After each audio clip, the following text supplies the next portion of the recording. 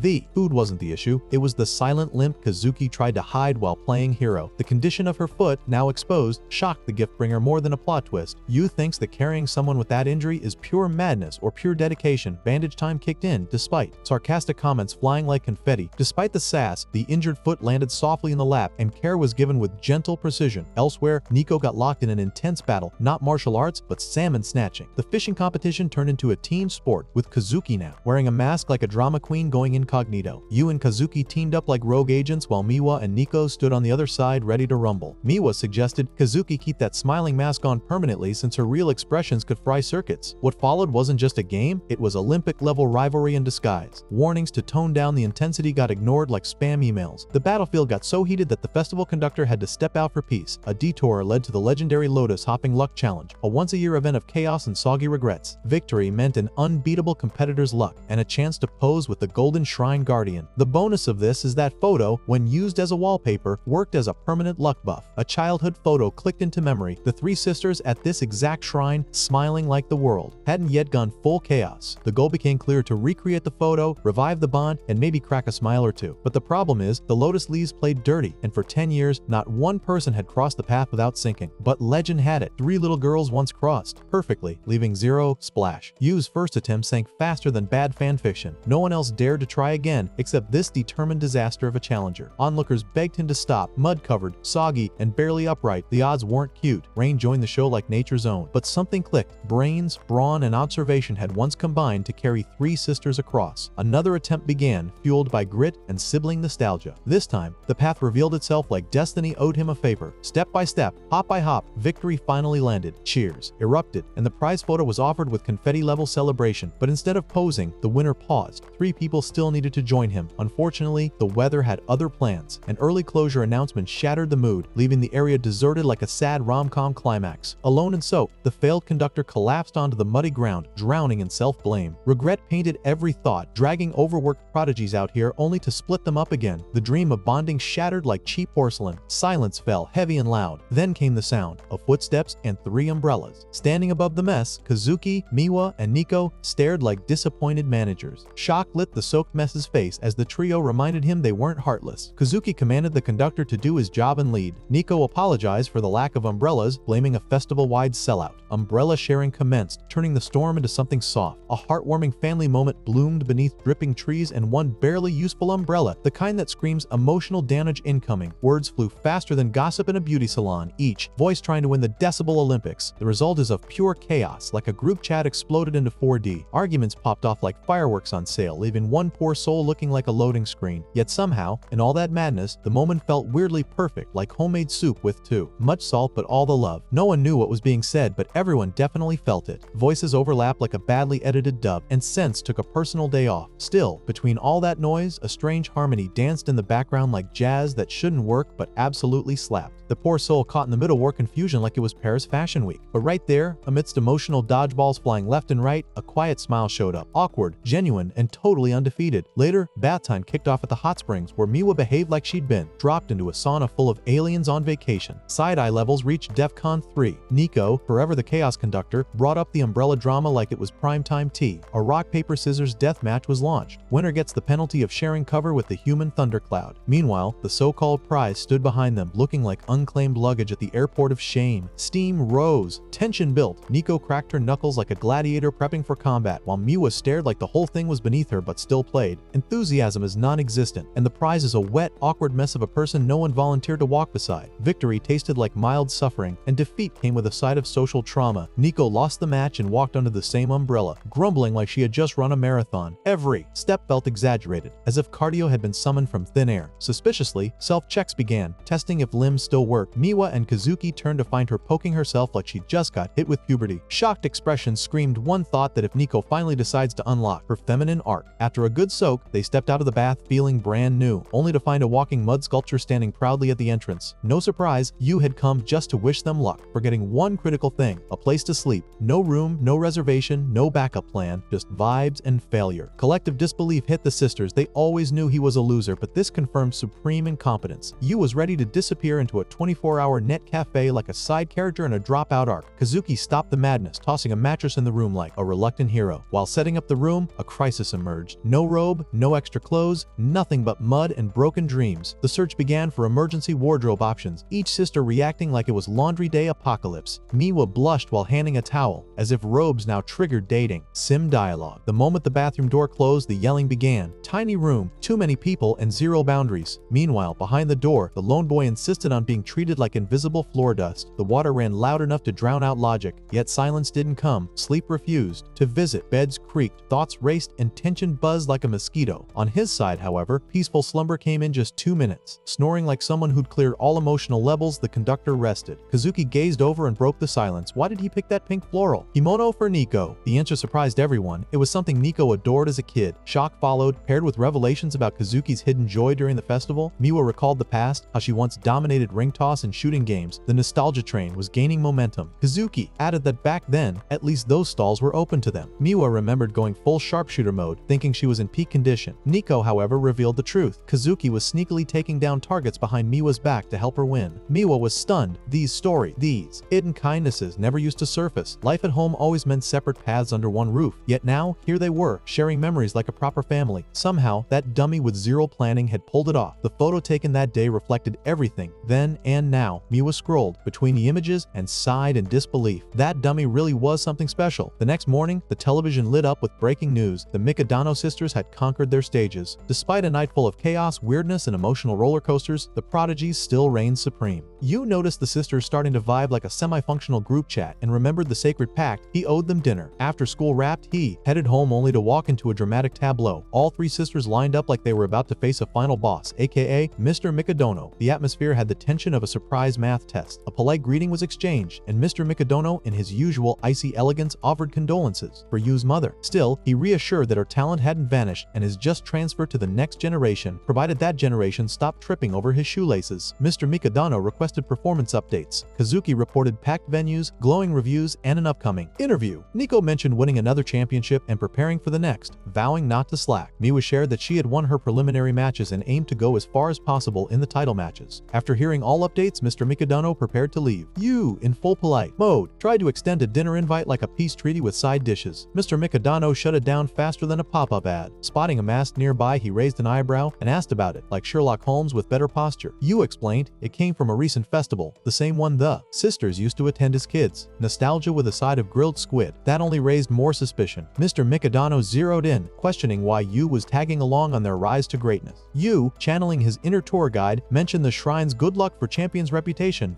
basically the spiritual version of a performance booster shot. The idea of relying on luck was dismissed. Mr. Mikadano emphasized that true success comes from persistence, not wishes. Mr. Mikadano made it crystal clear that his daughters weren't raised on bedtime stories and warm hugs. They were forged in ambition, tough as nails and twice as sharp. Their brilliance, he claimed, had no business being dimmed by anyone weak. Then, like a villain unveiling receipts, he casually dropped the bomb on Yu that his background had been thoroughly investigated. Marching over, mask in hand like it was Exhibit A, he laid down the verdict. 0 accomplishments, nada, zilch. And despite having Subaru Ayase, a national treasure of an actress, as a mother, Yu had somehow managed to clock in at painfully average on every measurable scale. The mask shattered both literally and metaphorically as Mr. Mikadano crushed it like a final verdict. Then came the verbal nuke that talentless individuals had no place in that house. Yu stood frozen, absorbing the insult like a sponge in a rainstorm. But the storm wasn't over. One more lightning bolt struck. Not under that roof. No free rides on the Mikadano train. Before the scene could go full demolition, the sisters jumped in like a human firewall. Kazuki stepped forward, cool as ever, and admitted Yu had no shiny trophies or spotlight moments, but credited him for doing the heavy lifting at home. Nico chimed in with her signature honesty, calling him a failure at most things, but one who vacuumed with vengeance, conquered laundry piles like a knight, and cooked meals that kept their engines running. Because of his behind-the-scenes grind, their talent stayed front and center. Mr. Mikadano questioned the defense of someone barely known. While not intending to dishonor Subaru Ayase's memory, he struggled to see compatibility between his daughters and Yu. Kazuki, joined by her sisters, firmly stated that they felt at ease around him. A reminder followed that Mikadanos were not meant to socialize with outsiders. They were no longer children and should avoid festivals or similar distractions. Their father laid down the law: improvement above all, no detours, no distractions, and definitely no dinner parties. With that, the sisters turned and walked away like soldiers marching back to battle. Yu, still holding on to hope in a grocery bag, revealed the ingredients he had carefully picked for dinner, certain it would lift their spirits. Nico, without looking back, dropped a frosty apology. There simply wasn't time for his food anymore. A week crawled by. The house reverted to its previous state, cold, quiet, and emotionally vacuum sealed. But something had clicked in Yu's mind after that showdown with Mr. Mikadano. The sisters' intimidating excellence, their non-stop grind wasn't just personal ambition, it was inherited pressure, molded by a father who saw warmth as weakness. And, although he wore the mask of a polished gentleman, that day revealed the weight he placed on their shoulders. Just when things had started to bloom, the petals got stomped. Nico trained harder than ever, yet her food now tasted bland, despite resembling her past meals. Kazuki, immersed in rehearsals, held a perfectly balanced smoothie in hand but had no desire to drink it. Miwa munched on her usual snacks, now tasteless, while convincing herself there was no time for such distractions. The routine before Yu's arrival resumed. Still, thoughts drifted to the meals he used to prepare. Sliding back into their old routines turned out to be less like riding a bike and more like tripping over it repeatedly. The spark was gone, and the silence returned like an unwelcome guest who never takes the hint. Meanwhile, Yu sat alone at the dinner table staring at empty chairs and replaying scenes of shared meals, bad jokes, and half-burnt curry with a side of laughter. The vision of a happy, united family felt straight out of a corny TV drama, idealistic, cheesy, and completely unrealistic. Still, buried under that mediocrity was a powerful echo: his mother's voice, her belief, her warmth. That memory lit the stubborn little flame that said, "Do something. Hold this fragile thing together before it disappears." The next morning, Nico noticed Yu's silence. No cheerful farewells. During lunch, she discovered a carefully prepared bento from him. Lunchboxes were also packed for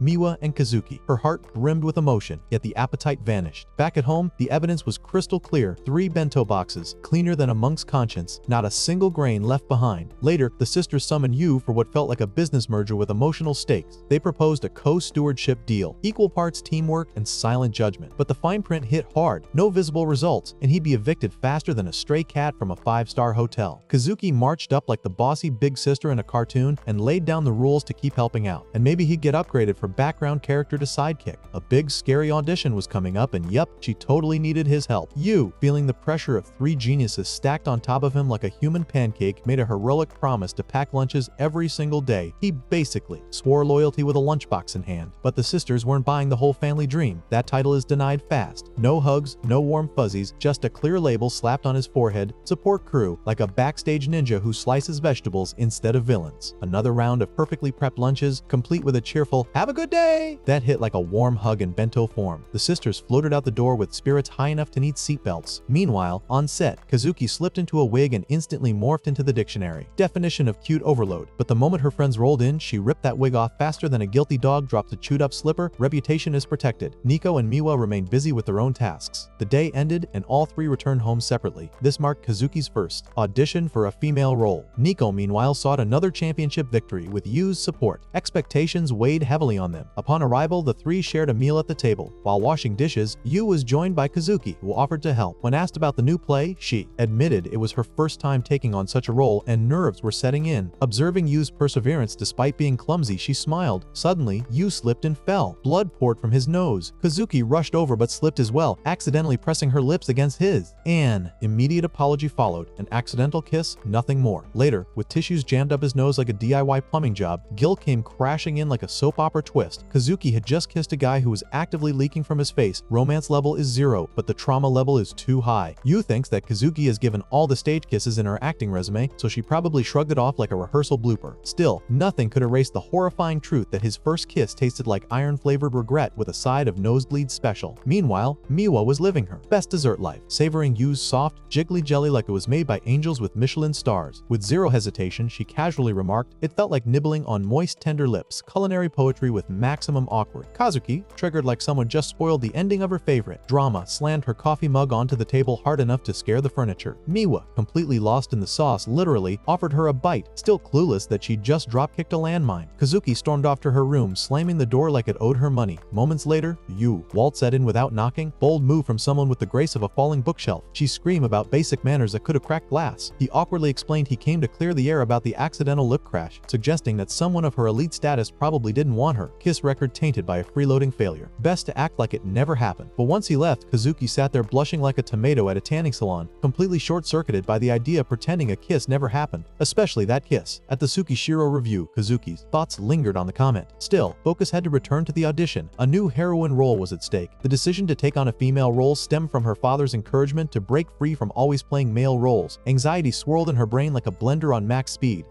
Pulling off femininity even in her skill set. Determined to crack the code, she turned full detective mode on her stage partner, analyzing every fluttery blink and teary-eyed expression like she was cramming for a How to Be Cute 101 final. But just as her character leaned in for the big stage kiss, her mind betrayed her with a pop-up ad from the past, that accidental kiss with a certain walking disaster. Everything froze. The scene came to a screeching halt like a soap opera interrupted by a weather alert. The instructor raised an eyebrow so high it could have reached orbit. Returning home, Kazuki informed you that rehearsals had become exhausting and requested stamina-boosting meals. Additionally, a specific hair conditioner was almost out. She inquired about his availability on the upcoming Sunday. When confirmed, she expressed a desire to go on a date. To you, the idea sounded horrifying. Kazuki surprised you by asking him out for a date. You was stunned and wondered why Kazuki picked him out of all people. Maybe it was because of that unexpected kiss. Meanwhile, Nico and Miwa were hiding nearby, peeking and shaking because they couldn't believe Kazuki actually asked you out. Their faces looked like they had seen a ghost. They worried if you even knew what he was getting into. So, Nico whispered to Miwa, let's sneak back to their rooms before Kazuki catches them spying. Like sneaky ninjas, they crawled away, trying not to make a sound. Kazuki showed you a poster about a heroine audition. She explained she'd been playing boy roles forever and had no clue how to act like a proper heroine. The director said her personal life affects her acting, so Kazuki decided to pretend she was going on a real date with you to get into character. You realized Kazuki was already a star playing boys, and now she wanted to try something new. Pro gamers always avoid getting stuck in one level, you thought, so he is into helping. Kazuki begged for secrecy from her sisters, not knowing they were already fully updated. Zero privacy in that house. Oops. You told Kazuki the date needed a little excitement to feel real. Kazuki's ears turned bright red, like a tomato. You promised to take her on the most awesome date ever. Kazuki blinked and thought, okay, this might be fun. On Saturday, Yu was cleaning the floor with a vacuum when Nico asked if he had plans for Sunday. Clever Nico! Yu wanted to keep the date a secret, so he said he was just supporting everyone as usual. Nico looked ready to turn into an angry anime chibi with steam coming out. Her expressions looked like she has just watched a horror movie at 2 a.m. Meanwhile, Miwa was lying on the floor, looking super stressed. She'd overheard Yu's promise of an awesome date and was getting red like she'd eaten too many strawberries. Miwa clutched her head like she'd been given homework due in 10 minutes. Saturday night was dinner time and the whole room felt tense like right before a school test. Kazuki was thinking about how Yu had better be ready for tomorrow. Yu had it all planned out, but Miwa and Nico looked like ticking time bombs ready to explode with jealousy. Sunday was the big day. Yu waited for Kazuki, unaware that Miwa and Nico were sneaking around, spying like secret agents. Nico peeked at Miwa, who had picked out a goofy outfit for her to laugh at, but surprisingly, Miwa actually looked good in it. Then Nico stared at Yu, who was beaming with excitement. Miwa couldn't even imagine Kazuki going on a date with a guy. Kazuki arrived looking super pretty, wearing extensions and heels. She tried to be the perfect girly girl. Miwa and Nico's jaws dropped so low they almost hit the floor. They couldn't believe their sister was suddenly so girly. Kazuki decided to call Yu by his name instead of new kid, and off they went to the aquarium. Yu was focused on making sure the date went perfectly. Meanwhile, Nico and Miwa watched from behind bushes. Nico was shocked to see Kazuki go from Prince Charming to trying to look cute for Yu. The girls were about to leave when Kazuki warned Yu to watch the steps. She grabbed his hand to help him not trip, but Yu knew the rules. The boy is supposed to hold the girl's hand, so he gently switched, holding Kazuki's hand instead. At the dolphin show, Kazuki clapped loudly like a tough guy. When a dolphin jumped and splashed water, Kazuki shielded Yu so he wouldn't get wet. Everyone watching thought Kazuki was the coolest man on the date. Later, the two of them argued over who should carry the bag and ended up tearing it. Oops. Then the waiter mixed up their order, and Kazuki's feet hurt from wearing fancy sandals. The sisters decided the whole date was peak cringe and almost rage quit watching. When Yu went to the restroom, Kazuki wondered if she'd disappointed him. Suddenly, a creepy guy showed up, trying to flirt with her and handing her a business card from a talent agency. Kazuki said no, but he kept pestering her and even grabbed her hand. Luckily, Yu came back just in time and stopped the guy. The pest thought Yu was Kazuki's little brother, but Yu corrected him. They were on a date. The creepy guy wouldn't take no for an answer and kept following them. Yu made some silly excuses but finally announced he wanted to marry Kazuki. The guy looked at Yu like he was a toddler. Yu smiled and said he and Kazuki were going to be together through thick and thin. The guy finally left, wishing them luck like an NPC with no more dialogue options. A crowd had gathered, thinking Yu had just proposed. Yu held Kazuki's hand as they continued their date. Everyone thought they were siblings, but the way Yu held her hand was definitely a couple thing. Kazuki blushed and started sweating. Was this what girls felt when holding hands on a date? She tightened her grip, learning fast. They went to watch a movie called Live in April, a grown-up love story. Kazuki knew this film. It starred her senpai, who was great at playing villainous men, but not so great as a heroine. Kazuki remembered how her senpai made those bad guy roles look amazing, but couldn't see her as a leading lady. After the movie, people whispered that the heroine wasn't cute and the story was boring. Yu got nervous because he knew Kazuki Senpai's acting wasn't perfect, which showed how hard it would be for Kazuki to play a heroine. Nico and Miwa came out of the theater too, complaining about the bad movie. The last stop was the Ferris wheel. Legend said anyone who asked their girl out at the top would become an official couple. Kazuki had never heard of that, so she went along, thankful to Yu for planning the date. She thought about how she'd always been tall and more comfortable in short pants than skirts. She started acting young, playing boys, and became a star. But now, her dad wanted her to try a female role, and failure wasn't an option. She worried she might never be a heroine and considered quitting the audition. At the top of the Ferris wheel, Yu was shaking like a leaf because he was scared of heights. Kazuki asked why he picked such a tall spot. She started to get nervous, wondering if Yu would ask her to be his girlfriend up there. Yu stood up, trying to say he wanted her to be the best heroine, but he flubbed it and sat down, shaking the gondola. Kazuki smiled, thinking he failed at everything but was brave anyway. Yu showed Kazuki photos he'd secretly taken during the day. He told her natural expressions were amazing, even better than the practice ones. He said people might get upset about mistakes, but often they love those little flaws the most. Kazuki thought deeply but told herself not to use failure as an excuse. When the ride ended, Miwa and Nico saw them coming out happy and wondered what magic had happened. Later, Kazuki thanked Yu. She said she felt free to perform the way she wanted, even if she made mistakes. Yu grabbed her hand and told her to remember their date whenever she got stuck. Kazuki laughed and said she wasn't desperate enough to rely on him for acting too. Kazuki decided to give her all in the audition, promising to stay true to herself, win or lose. Yu, the nobody who always failed, had changed her view of failure and courage. Suddenly, Kazuki surprised everyone by grabbing Yu's face and whispering that their kiss was actually her first. Yu apologized for assuming she was used to kissing because of her roles. Kazuki took off her wig and turned back into the prince everyone knew. She told Yu she had to rehearse but hoped the date wasn't over yet. She waved goodbye and left. Nico noticed something different about Kazuki. Yu got home to find Miwa and Nico waiting, who had gone from spies to friendly squad members again. He smiled, realizing he'd switched back to family mode. The three of them walk their separate ways when Yu suddenly says he understands why Miwa is so relaxed all the time. Curiosity sparks, and he asks Kazuki what happens to her. She replies deadpan that cramming at the last minute never brings refinement. Basically, don't expect miracles on test day. Meanwhile, Miwa teases Nico mercilessly about her terrible grades. Nico's face flushes crimson as she fires back, telling her that all her effort goes into sports, not academics. After sharing notes with Yu, he casually points out a tiny spelling mistake. Before Nico can roll her eyes, chaos erupts and a thief bolts past them, snatching a lady's purse. Yu runs after him, but Nico jumps in, landing a beatdown so savage the thief practically wishes he had stayed home. Returning the purse, Nico's hand scratches and bleeds. Yu immediately cleans it and bandages her up. The thief isn't done yet. Just as he tries to escape again, a new figure appears named as Hayato Tatsumi from Iwayama High, smashing the thief flat like a smashed beef burger. Iwayama is legendary, the perennial high school karate champs. Tatsumi, a prodigy, is no stranger to Kazuki as he visits their house frequently. He tells Nico he comes for her, sparking murmurs of curiosity. The next day, news spreads that the Iwayama karate team will spend a week training with Psycha. Yu, though not part of the team, tags along because of Nico. The vice captain next to him whispers that Tatsumi and Nico come from the same dojo, so outsiders shouldn't pry too much. The boys on Psycha's team get increasingly annoyed as the girls fawn over Tatsumi non-stop. When the sparring session begins, Nico instantly realizes she is outclassed. One attack from Tatsumi and she is instantly a tangled disaster, looking like a pretzel that forgot how to pretzel. Yu steps in, knowing she cannot keep up, asking Tatsumi to go easy on his junior. Nico's backstory unfolds when once her dad takes her to her first dojo, where she effortlessly routs all the older boys. Later, when they try ganging up on her, Tatsumi arrives just in time to save her. Even after moving to a different middle school, they meet at nationals, and he remains her source of strength. Yu, seeing Nico look up to someone for the first time, is quietly surprised. Tatsumi, impressed by Nico's skills, tells her he is convinced he should recruit her. Yu, outraged, demands what he means. Tatsumi states flatly that the Iwayama team is taking Nico. It seems like resistance is totally useless. He already speaks to her father and asks her to consider the pointlessness of training with weak teammates, by which he means Psycha. Nico immediately stops him, defending her team, who themselves realize they are holding her back from becoming stronger. Later, Yu and Nico walk home together. Yu is thrilled that the top karate school wants to recruit her. It is like Nico scored a golden ticket to karate fame. Nico doesn't show her feelings outwardly. She thinks it doesn't matter, knowing that going to Iwayama is an honor. Boarding school life, professional dietitians, elite training, which is perfect for her in every way. The old Nico would have jumped at the chance, but now, conflicted, she hesitates. She finally admits to Yu that she wants to stay with her teammates. Suddenly, her entire team appears outside her house, declaring that they want her to stay with them. They all charge forward, making Nico wonder if this is an ambush. Yu is amazed at the devotion of her friends. It makes his chest swell with admiration. That evening, Kazuki let Nico use her shampoo and conditioner worth 10,000 yen. Miwa even shares some of her sashimi. It feels like everyone wants her around, celebrating her recognition. The next day, Nico flatly refuses Tatsumi's offer. He cannot believe it. He orders her to attend Iwayama after the joint practice, but Yu, who hides in an almirah and overhears everything, challenges Tatsumi himself. He demands a match to prove he is stronger and let Nico stay. Everyone doubts Yu because he is no match for Tatsumi. Still, they entertain the possibility because after all, Yu is the son of a famous actor, a prodigy in her own right. Tatsumi's eyes widen, impressed by the lineage of his mother, a star actress who performs her action stunts. Still, Tatsumi refuses to let Nico stay. Nico tries to stop Yu, knowing he will lose, but Yu is steadfast. Her warnings bounce off him like rubber balls. Nothing's getting through. They decide the match will happen on the last day of joint practice. That night, Nico trains Yu hard, knowing her future rides on his shoulders. As she watches him, she notices his rhythm. Odd, creepy, but determined. He is like an ant challenging an elephant, yet he refuses to be discouraged by the skill gap. His clingy but sweet energy sends her cheeks into full-on tomato mode. Yu quickly clarifies he means staying with her, her teammates, and even her sisters. He urges her to speak her heart, and Nico admits she wants to stay with her team and her home. She has grown to like him, quietly and warmly. Meanwhile, Kazuki and Miwa appear, having stayed nearby all night ready to lend a hand. The next morning, Yu prepares for practice. He looks exhausted but already writes a letter forbidding Tatsumi from using his dominant hand or foot. Tatsumi, determined not to let a scheming underdog like Yu take Nico, has no idea that Yu is still underprepared. When Nico asks if pride exists in his dictionary, Yu deadpans that he flushed it down the toilet long ago. Nico can't tell if he's joking or just truly savage with his honesty. The stage is set. Training is no longer just about karate, it is about protecting their bond. Yu is determined not to let Tatsumi take Nico. After returning home, they are stunned to see Miwa and Kazuki in aprons supporting Yu. The dinner will take longer than usual. They are hoping that Yu will like their food too much. They burn the food and now they are sulking. Yu decides not to let their effort go in vain. Yu teaches Kazuki how to cook. Miwa is also peeling vegetables. Yu realizes that even prodigies work hard at things they are not good at. They make pad krapao with ground chicken and multi-grain rice, which is Nico's favorite dish. Yu's arms give out from too much training. He even struggles to pick up the spoon. Yu's hands are shaking like he just tried to bench press a galaxy. Miwa and Kazuki feed Yu from their own hands. Being the giver feels nice to them. They both have awakened to something. Yu is flattered but finds it a bit embarrassing. 3 days until the match, Kazuki and Miwa give Yu a towel and some lemon slices and honey for his fatigue. 2 days until the match. Tatsumi runs into Nico and tells her she has gotten weak in spirit because she is relying on someone else's strength to make a choice, which is pathetic. Tatsumi has made up his mind to defeat Yu and beat her back into shape at his school. At night, she is training Yu. She apologizes to him because he is going through all this grief because she said something out of character. She knows that she is supposed to be stronger. People have always wanted her to be strong because strength is her talent. Everyone sees her as someone they can pin their hopes on. Becoming strong is not all she wants. She also gets scared by huge guys and gets tempted by cute stuff, but she ended up being too indecisive to go either way. She apologizes to Yu. Yu tells her she is out of character far more often than she realizes. He thought she was a real live monster at their first meeting, but she turned out to be prim and proper and into beauty and fashion. It was like seeing a new side of her. He believes all her sides contribute to making who she is. She is strong but sometimes vulnerable. She punches him too hard after hearing it because he is the only one to say that. She wants to make her own choices about her life and also wants him to help her. She believes she is very indecisive. He says to Nico that they both will fight Tatsumi. On the other hand, Kazuki is thinking about Nico during her rehearsal. Miwa is also thinking the same. On match day, Nico is standing beside Yu to fight Tatsumi. Yu tells Tatsumi they want 2 matches. She gets to stay if either of them beats him. Tatsumi agrees to that. The students are surprised that Yu made it a 2-on-1 fight after banning his opponent's right hand and foot. He is turning into a villain, but he is fine with this. Yu decides to go first and hurt him enough to give her an advantage. Yu decides to show him the fruits of training for a whole week. Yu said watch this and everyone did for about 2 seconds. After a second, he lost. Nico realizes he definitely made the right choice bringing her too. Nico goes to fight him. She knows he will take her with him if she loses again. Nico knows his greatest advantage is the long reach of his kicks. As soon as the match begins, Nico lands an attack. He, instead of attacking, just keeps blocking all her attacks, which sounds like he is telling her he knows every move she will hit him with. He has watched her fighting since childhood. He knows her offensive pattern like the back of his hand. With a single kick, he makes Nico fall on the ground. Nico will lose if he scores 1 more point. He tells Nico to come with him instead of being this weak. She sees Yu along with other students holding cards lounge cheering her. She laughs seeing him because he was weird during training too. Nico remembers what Yu said and realizes her real self is not just one-sided or the other. Nico gives him one attack after another which he could not judge beforehand. The vice captain has never seen Nico do those tricky moves before in a match. She used to obsess over sticking to form during matches. Tatsumi realizes Nico has changed so he cannot tell what she's going to do. Nico gives him a brutal upper kick from which she wins. Nico starts crying and thanks Yu. Yu immediately wipes her tears. This is not her, but she thinks she is allowed to cry after a win once in a while. Other people cry in defeat. Nico cries in high definition after winning. Nico apologizes to Tatsumi, knowing that his attempt to recruit her was for her own good. He graciously accepts her apology, forgetting the incident, then shows her a bruise. The bruise is a result of Yu's precise strikes, which are all focused on a single point. This makes it impossible for Tatsumi to evade Nico's final blow, and he explains that Yu's actions come from a place of deep care for her. However, Tatsumi admits he was also dishonest, as he has personal reasons for wanting to train with her. He confesses his feelings, which Nico misinterprets as romantic. He quickly clarifies that he likes her in a different way, which shocks her. He tells her he's had feelings for her since she first came to the dojo. As he leaves, he asks her if her decision to stay is because of Yu.